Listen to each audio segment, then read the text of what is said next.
You're exposing everybody to the shops. Yeah, go out and they says, no, we don't have one business. I'm in the DMA, the Downtown Merchants. Yeah. All right, And he says, we will well, go ahead I'll and jazz. call the meeting to order, gentlemen. All right. Phil, do we have an agenda? I don't have one in front of me. I know the first Hold on. Here, item I will got be. you. Sure. Oh, I got a computer. There we go. All right, yeah. First item on the agenda is to approve minutes from the last meeting. I'd like to make a motion that we approve the minutes as written. Second, All those in favor? Good. All right. Easy enough. Yeah, and then Phil, I'll turn it over to you. Awesome. Thank you, Mr. Chair. So we'll go into the treasurer's report. This is the main meeting is when we talk about our budget for FY '27, and I'll show you just a little breakdown of, same thing I showed you last year in terms of the state statute of what you're approving, so that you kind of know what your responsibilities are. But as we go through the treasurer's report, I'll start with the local A tax. I didn't make, excuse me, I didn't make copies of this, but I did put it on your screen. If you do want a copy of this at any time, let me know, and I can always share it. But this is our monthly tab of local A tax. If you look at the bottom line, FY '26, and then the highlighted circle, we are tracking along right where we projected. Through 3 quarters, we brought in $1,000 more than we projected. So it doesn't get a whole lot better than that. We got 1 quarter to go, and that is a big quarter, so it could fluctuate just a little bit. But we're anticipating, 1.12 in revenue to completely come in. And so I'll know, as we get through April, especially May, if we're gonna have any challenge with that. Everything looks really good. Our projection looks to be holding really good. And we haven't seen that fluctuation in the market as we climbed from the software. We feel like we're finally at a place where we're starting to recognize where we are, who we are, and able to really truly budget to that number, unless you have an additional hotel come online or a bunch of more properties come online. So we kind of feel like we've got a pretty good handle on where that's at right now. The next one is the state aid tax. We've only got 2 quarters received thus far. The 3rd quarter, which is January, February, March, should be received literally any day now. And then you can kind of see the 1st quarter's numbers were off the chart. We had a 30% increase in the 1st quarter. 2nd quarter was back to normal. And so I'm curious to see what that 3rd and 4th quarter looks like. We are budgeting again to get about 400,000 on that, and you'll see that on the next screen as we go through. What do you attribute to that first quarter spike? We don't know. And so when I did my takeoff for next year, I did not give us that big of a jump in that 1st quarter. I kind of split it. I'm a little more conservative when I do my projections because I don't want to get to the 4th quarter and we end up being short. So even though that's a big jump, whether it was just a high traffic season in the States, because this state number comes from all over the state, were there any major events in the state that happened over the summer that attributed to that 1st quarter? I don't really know, but a lot of people's numbers went up. So, or was there a formula change that could have caused that too from the state side? So I did not account for that big of a jump in my numbers for projection. I kind of kept them, I went up, I have to pull that sheet exactly, but I went up, I want to say 229, 308. I think I went up to like 250 in that 1st quarter projection. So I need to see it a couple of years in a row before I really project it up there that high, just so it's not a one-off. And then the sheet that you have in front of you, the treasurer's report sheet, that has a complete breakdown of everything on it.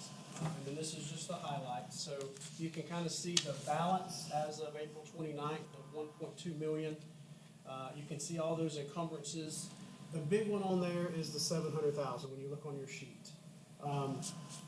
As we worked our way through this budget and this transition in administration, we recognized that there was some additional funds given to us on paper that wasn't given to us in reality.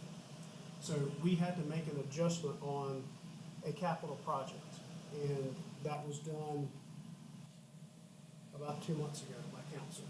And so we recognized that in order to finish the three major capital projects we got going on, we had to transfer some money over from ATAX in order to do that and keep us, and not do a stop work order on the tennis pickleball project, the maintenance building at Choleram, or the White House project at High Falls.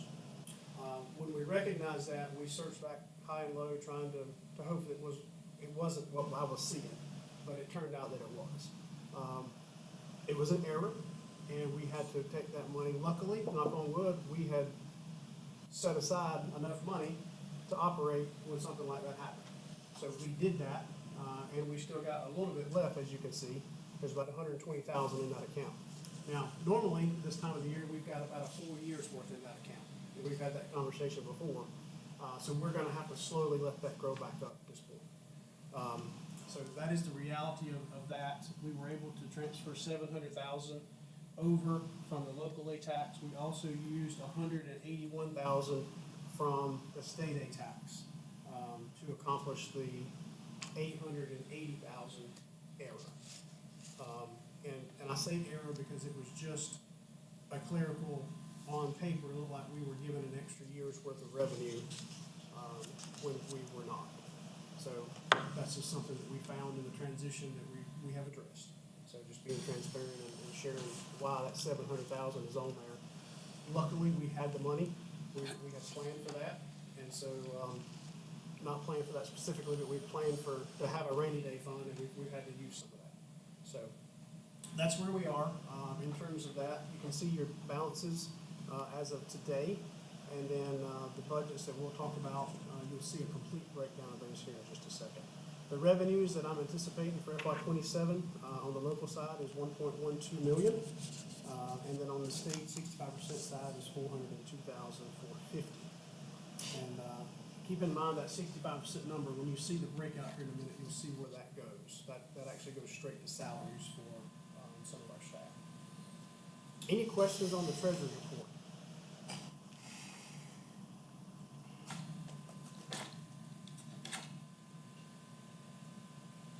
All right, okay to keep going? Sure. Yep, go ahead. So just a quick breakdown of, again, the responsibility of this committee. So I did this last year just so you could kind of follow the money.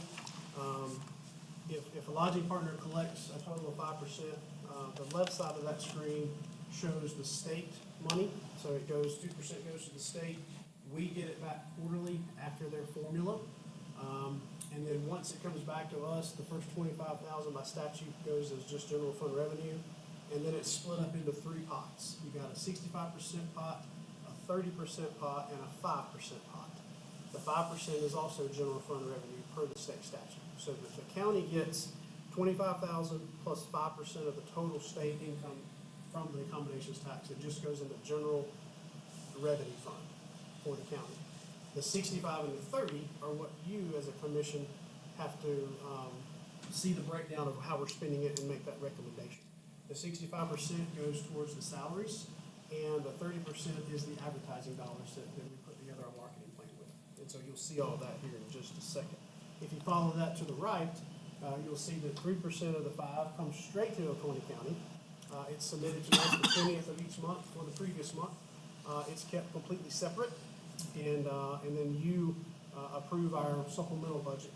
And in years past, I've left a little bit of a cushion. In other words, if we brought in $1.1 million, I might have only brought you a $900,000 budget, and there was a little bit of a gap in there. And you know, sometimes I'll come to you and I'll need money for a mower or a tractor. Well, we're trying to do a better job of projecting. So you're going to see today a complete 1.12 budget, and everything's going to be tied into that number with just a miscellaneous line, just in case we got a little bit of market fluctuation in the accommodations. So those are the three things that you're recommending, the 30% and the 65% on the state side, as well as the local accommodations tax supplemental budget. the two items, and we'll start with the local supplemental budget. The first one is 1.12. You have a large sheet in front of you that has this on it, and it's really easier to see. And I'd like to go through this and show you, and be able to answer any questions. Of what is in this, what all is in this budget. And a lot of this hadn't changed, and I'll tell you what has changed. So, just starting at the top, I know you're not interested in the line item, that's just our internal, our ledger line items. But the first, gray area, 135.5, is our maintenance buildings grounds for our parks. That's separated out into, just daily operations and then professional accounts. Professional is anything that, if we have to hire a plumber or an electrician, they're paid out of a professional account rather than just a maintenance buildings and ground account. Maintenance buildings and ground is all the things that we do ourselves. So that's the numbers to take care of the county parks annually for maintenance buildings and grounds. The seasonal staffing is exactly what it says. It's all of our seasonal staffing that works in the parks, as well as there's 4 interns that are budgeted in there. Sometimes we get 4 good interns, sometimes we only find 2 or 3, and so we're able to fluctuate that money a little bit. And that attributes to 62% of our total cost of the seasonal budget. You'll notice South Cove is a little bit higher than everybody else. That's because that's where most of the fishing tournaments are. And instead of me coming to you and saying, hey, I need an additional money for fishing tournaments, I went ahead and included an extra 10, and that pays for, right now the contract is EPI. So a third-party group that comes in to help us. So we'll, instead of us having 5 staff members there, we'll have maybe 1 staff member and 4 EPI members. And we'll have a crew leader, and they'll help us do the parking for the event. So I went ahead and included that in that budget up front. The next section is Lake Hartwell Park facilities. That is all 11 Lake Hartwell parks that we do. The salary for that comes out of another line item, but this is just for equipment, everyday operational stuff, any small cap breaks, as well as maintenance buildings and grounds. So all your toilet paper, your soap, your paper towels for all those restrooms, all that comes out of that budget there. The county park programming, $25,000. This is for any of our parks and all the programming that they do. We offer around 150 different programs through the year, and we have a different calendar for that I've shared with you all. But that's where those funds go from a programming standpoint. Visit Oconee. Typically that's $75,000. You'll see that I bumped it up to $110,000, but I included. Y'all remember every year I'll bring to you a whole list of fishing tournaments, and I'll say, I need another $30,000 or $35,000. I went ahead and built all that in. What we're gonna do is we're gonna give them about half of that or so. And then as the season goes on, if they need the rest of it, it's budgeted. All I gotta do is transfer it over. If it's not, it stays in this account and it continues to grow. So we went ahead and accounted for that as we move forward. The next one is our county PRT budget. So that is, the professional line there is the software. So that's our cost for the Granicus software on the short-term rental compliance. We have a 3-year contract, that's the cost for the next 3 years. And as our numbers grow, that contract grows just a little bit. So our first year was $28,000. That was in 2017, 18. So it's grown a little bit over the past 7, 8 years, but not like crazy. If you think about how much we brought in, I really thought that would have grown a little bit more, but I wouldn't say that for Granicus. And then our staff training and our safety line item are also included in that budget. The marketing, promotions, and sponsorships, we do our South Carolina Sports Alliance, our waterfall brochures, any general advertising that we have to do for our county parks, all that is built into that one line item there, and it's not coming out of the general fund. I've got it budgeted all the way down, so I think I got about a $2,000 buffer in there just in case something comes up that I want to spend a little bit of money on. So I've got it pretty well broke down. The next one is a capital line. Again, instead of, you don't know what's going to break, you don't know what you're going to need throughout the year. So we put in a small cap account. Typically that was $15,000, and we added 12,000. I had the 12,000 typically is what you run for a deputy. Anything they use during the year, and we have that one deputy that's paid out of here. I included that 12,000 in there, so that increased to 27. And then the 65 is really just a projection. If we don't, again, if nothing breaks and we don't use it, that will help us get our fund balance starting to grow. But it's in there, and I won't have to come and say, hey, I need a mower because this 30-year-old mower is broke. But it's in there, and we built it in so that we have a consistent budget from the beginning that we're able to adopt. The next one is the DOSA program. That has not changed. We provide a DOSA 15 hours a week for the General Store Museum in Westminster, the Oconee Military Museum, and Cherokee Museum here on Short Street, as well as the Foothills Farmstead out in Oak Lake. That is we cut a check to them twice a year. I'll do it on July 1 when the budget passes for 6 months. And every quarter they have to present back how they've spent that money, who it's going to, and their complete layout of their finances. At Christmas time, I'll do an assessment of that, and if they've got money left over that they haven't used, they won't get the whole second half. They'll just get what they need to finish the year out. So that has been a learning curve for some of them because they just expected that money. But when they turn in their quarterly report, if they haven't used all their money, I'm not going to give them more money. So we do hold that to the fire really good and make them show their quarterly reports. But we do want them to be able to be open on a consistent basis, and that's what this money was inserted there. I think this is probably year 7 or 8 that we've done the DOSA program. And it's made a big difference to have consistent hours for those venues. The next section is the full-time staff. We have 2 full-time staff in PRT that's paid out of that. One of them is an employee at the museum, and one of them is one of our Lake Hartwell custodial staff that goes around and helps cut grass, clean restrooms, pick up trash.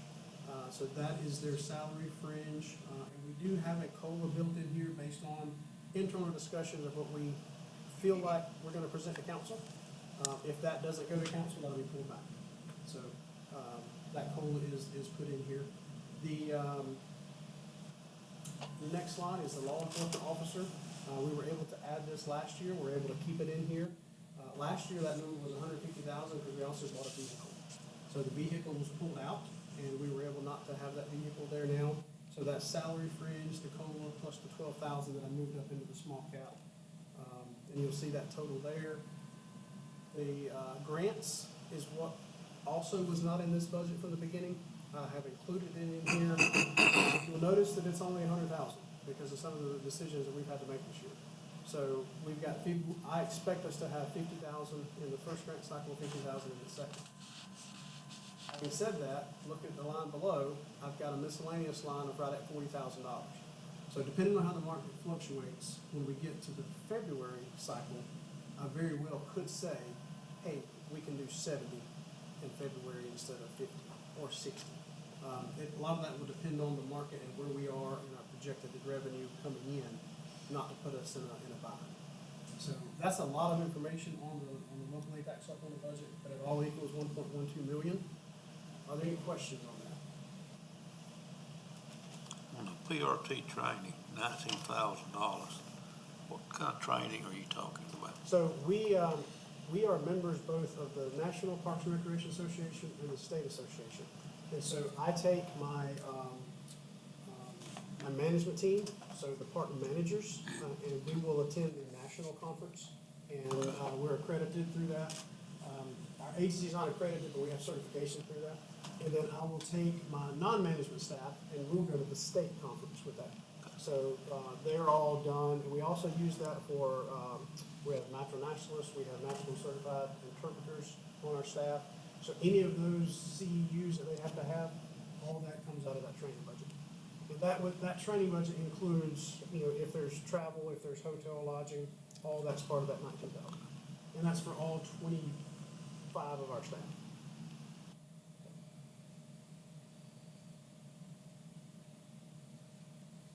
Any other questions? Phil, do you feel like, with this budget, we can build those reserves back the way we had it? Is that? Well, it's gonna take time. I mean, I think that there's two line items in here that are market dependent and or equipment dependent.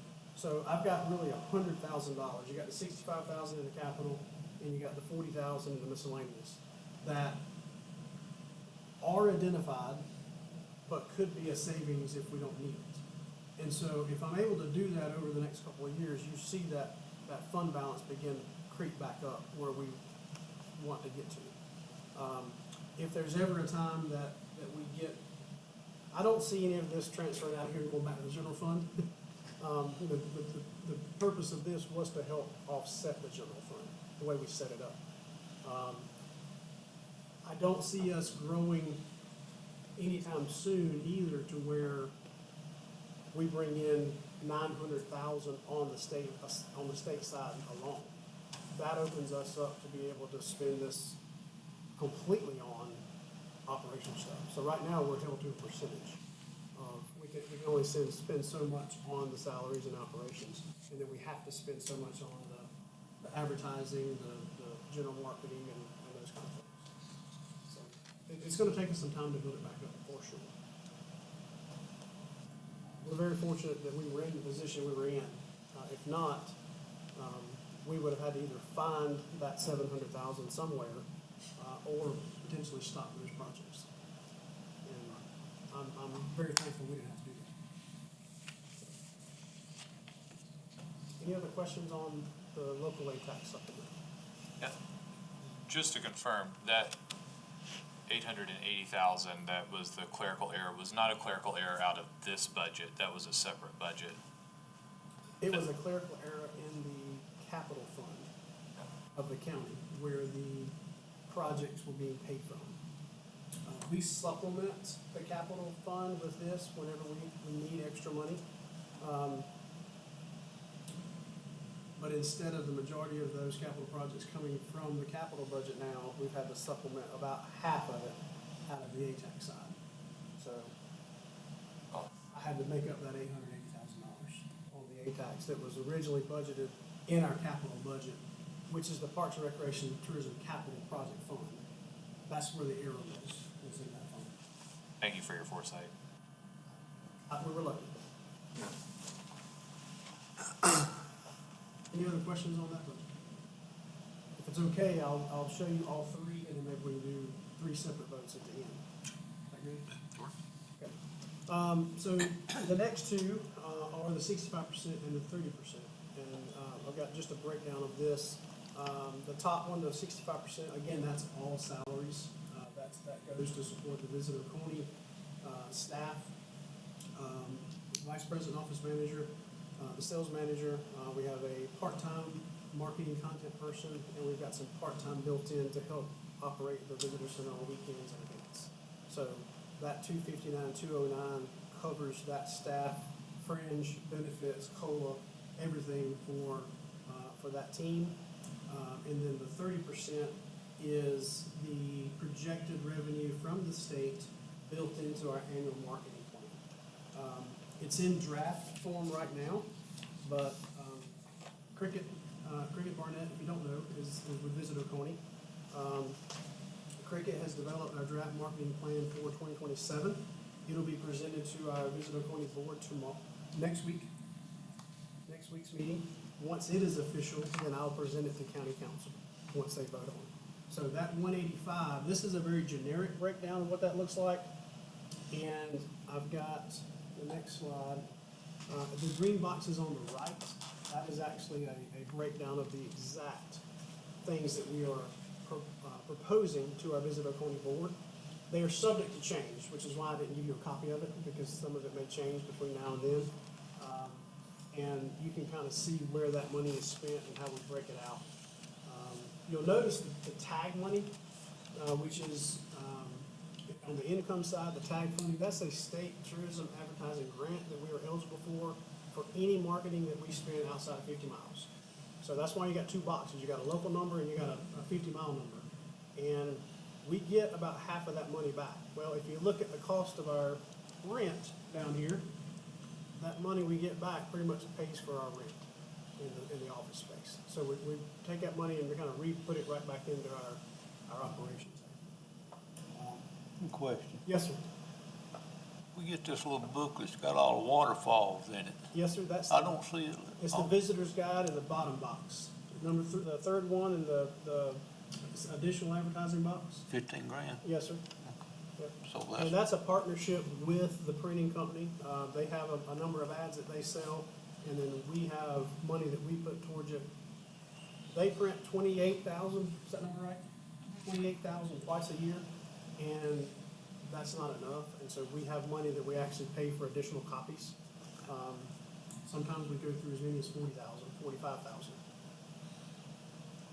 So that's where that's been to. And then a lot of that is also some of our websites, some of our content creation, and the specialists that we pay, but it all is still counted as marketing and advertising. So I just wanted you to see where that money was going. We do have a really specific and intentful breakdown of how that money is spent. But until that's approved by the Visitor County Board, I just wanted you to see it to know that it's not just this generic 185 sitting here. We've got a very, very good plan that we do every year on how that money is spent. Any questions or concerns on those two pieces of the puzzle? I'll just go back around. Actually, I'll go back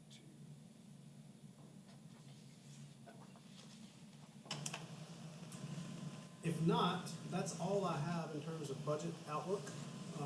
In this commission, I would ask if 3 votes of you, I would ask for a vote on the local ATAX supplemental budget, a vote on the 65% fund, and a vote on the 30% fund. And so I can go back to, oh, sorry, I'm going the wrong way. I can go back to that one. That's the local ATAX one, would be the first one. Any additional questions for Phil on the local ATAX budget? Just one quick question. In the past, you said you'd have to come to the commission to ask for like a mower or what, and you added those things in. What prompted, just an efficiency move, like go ahead and put it in now, we don't have to spend time on it later, or what was the? One of the things, again, that we recognize in the transition is when we set that budget, and my finance team may have to correct my language, but when we set a budget of 900,000 and I left that extra out, and that's what we're using it for, we were then pulling, every time you made a motion to do that, you were pulling from the fund balance instead of the budget. And in order for us to be more transparent with where everything is located, we don't want it to come out of the fund balance. We want it to come out of the budget that's been approved. So by including it in here, it is now coming out of the budget. And our end of year audit doesn't show, we got 900,000 that came out of the budget. And we got pulled here and pulled here and extra pulled here. pulls over here. So it was an effort to clean it up. So it's a best practice. It's a best practice methodology that we had. Last year was the first year we included this into our budget software. And so we kind of learned some things last year, and this is a way to clean that up. Okay. Up until last year, everything we done was coming out of fund balance. And so this is now a better way of having a budget, sticking to it, being transparent what those numbers are. I've got this same spreadsheet that once a quarter, I've got some extra lines over here that shows amount spent to date and the balance available. And we keep that running to do our reconciliations every quarter to know exactly where we are. Okay, thanks for explaining that. so you do it every quarter. I really do it every month because the month comes in on the last side every month. So when I get the balance from finance for, let's say, July's numbers, I'll get them typically, July's numbers are due by August 20th. I'll get it September 1st. So on September, I'll go back and reconcile July. So I'm usually about 6 weeks behind because of how the money comes in.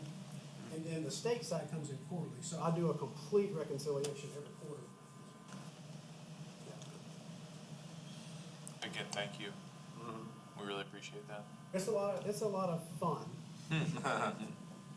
But this budget is, it's impressive at what we're able to offset and cover. It is a very lean budget. It really uses this money well. You can see how it's spread out across our different parks and layout. And it does offset a lot out of the general fund. You've got 3 salaries, you've got the entire maintenance buildings and grounds, you've got 60% of our seasonal costs. There's a lot of stuff that used to be in the general fund budget that we've grown into and able to pull it over here. And that money's either able to be saved or used elsewhere in the general fund side. All right. Well, if there are any other questions, I'll go ahead and make a motion that we approve the 1.12 million for the ATAX supplemental budget. Second. All those in favor? Great. Thank you. And then there's, you have the two, and there's the breakdown of them. All right, so we have two other items that we need to vote on. First, we'll vote on the 65% state ATAX fund. Is there a motion for that portion? I'll make the motion to approve the state ATAX funding. I'll second. All those in favor? And then the last one is the 30% state ATAX fund of $185,000. Is there a motion to approve that? I'll make the motion to approve the state ATAX funding. And I'll second that. All those in favor? You second? That's me. Alex. Oh, you did, okay. Yeah. All right, so a quick capital projects update. We've had a lot of stuff going on. We've had to stop a lot of things because of everything I told you today. So we've kind of a little slow motion until we get to the fall and we get a little bit more coming in. But I did update some of these pictures. The top left is a shoreline project we did at High Falls, leading over to our shelter. We were losing literally linear feet a year out of that shoreline. So that protects that shoreline. That was all money well spent out of local ATAX. The middle top budget is the new dock at the South Grove office. It allows boaters to park and come into the retail space. So we expect this will be the first summer we've had that open. We're already getting people to use it, to come in, ice, drinks, retail goods.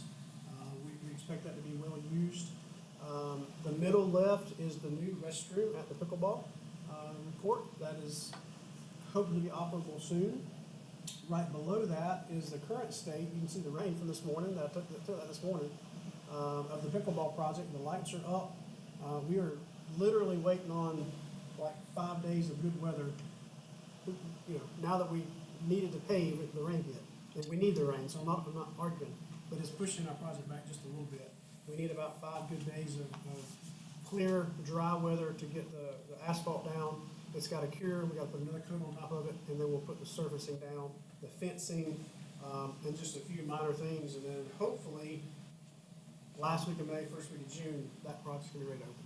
So I don't wanna put a date on it until we get that asphalt down, so I'm waiting on some good weather there.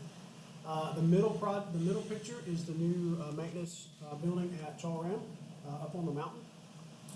We were able this year to do the concrete pad with your help, as well as the building.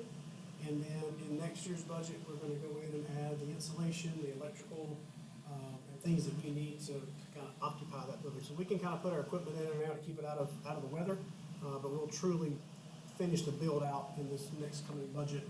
We would have done it now. We've had to push that piece back just a little bit until we're able to get some funds rolling back in. And then the bottom one is another dock at High Falls that we were able to do.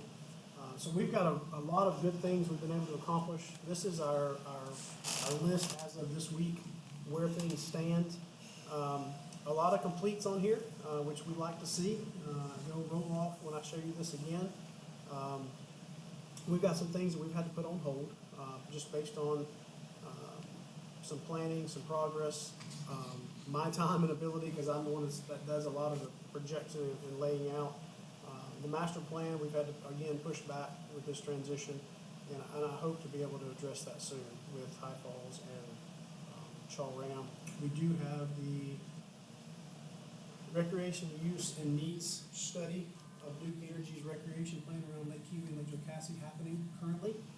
There's people that are at key recreation sites gathering data. Once that data is complete, I'll be part of that. It's called a run study, that data collection, and it really is where FERC, the Federal Energy Regulatory Commission, looks at that data to determine the demand of recreation based on the project that Duke Energy has here with Lake Kiwi, Lake Jocassee. So depending on the data that comes in, they could come back and say, hey, you need more parking at this location, or you need more camping at this location. We will be very active in that process because we've got some things that we feel like should be increased. and we will be pushing hard for that during that process. If that's determined, Duke helps pay for those items and not Macomb County as part of that FERC mandated project. So we're very involved in that. It's a year-long study to capture all the years of all the seasons, and then it'll be a process to where there's about 16 to 18 stakeholders that sit with Duke Energy to finalize that plan based on the data. So I'm excited about that happening this year. It happens every 10 years. The last time it happened, we increased picnic space at South Cove. We increased picnic space at Cane Creek, at Stamp Creek. We got a new ramp at Devil's Fork. So there's some big things that happen based on that data. And I can tell you, since the pandemic, the demand is still up there. Every weekend is a very busy weekend around the lake. And so I anticipate these numbers to be at a place where they're gonna recommend some things, and we will be part of that process. Any questions on any of these items that are ongoing?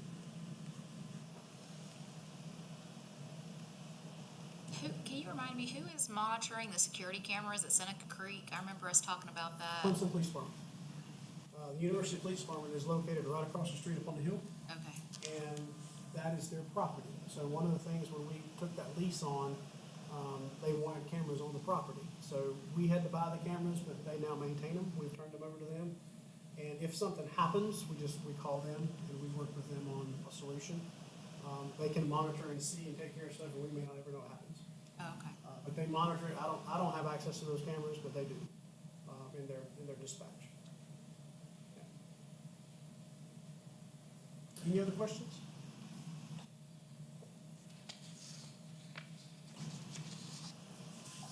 All right, the rest of the year looks like this. Our fall grants are due August 14th.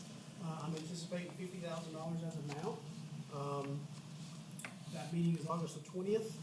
The follow-up meeting is August 27th. If there's a chance to do one meeting in August, I'll communicate with the chair and see what that looks like, depending on how many grants are gonna come in and schedules and things like that. And then our November meeting, November 19th, will be our mid-year meeting where we go over data and things like that in the parks. So, any other questions for me before I hit that button? All right, hearing no other questions, I'll make a motion to adjourn. Second? All those in favor? All right, we are adjourned.